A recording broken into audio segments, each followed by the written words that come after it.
This feeling that I have today, although we are celebratory, it is not misty, warm, and fuzzy, full of foolish doctrine, of self-aggrandizement.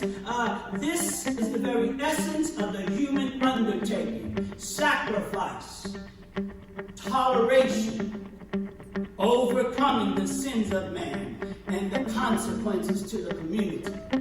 Now I am told in the fashionable drawing rooms where pastors gather and the elders speak into the younger pastors' lives that sin is becoming a fad, it's becoming a trend, it's becoming played out. Oh my. Tradition can't even hold up the weight of the sin that's occurring because that's all that occurs.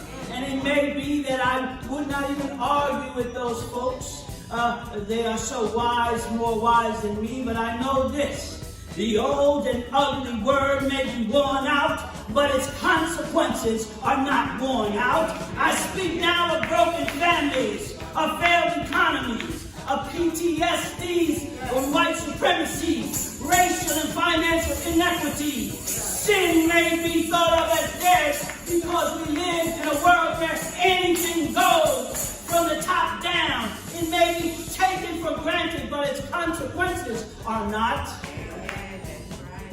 I speak of young people dead on arrival from being held in cages, ravaged by gun violence, snuffed out by brutality and supremacy, overdosing on substances, mishandled pregnancies. It may be dead, but its consequences live on. I speak of suicide and viruses. I speak of ruined families and wrecked hopes. I speak of undisciplined schools who can't figure out to do in-house learning or out-house learning. I speak of culture-enslaved churches. I speak of great unassimilated masses of our cities that the churches can't even respond to. I speak of evictions and homelessness. I speak of lack of PPE. The consequences of sin that have become normalized lives on. I speak of nations gone under, which choose money over people. Beloved, whether you are normalized to sin or not, whether you think sin is dead or not, whether you wear a mask or not, whether you social distance or not, whether you want to make America great again or not, its consequences are real, and its price is death. In America, we've developed a love affair with choosing wrong over right. Father, the price has been paid. Father, the debt settled. Father, 45 is dismissed. Father, God has won. Father, evil has shot its last bolt. Father, the last gun of hell has been fired. Father, the last lawsuit of democracy has been filed.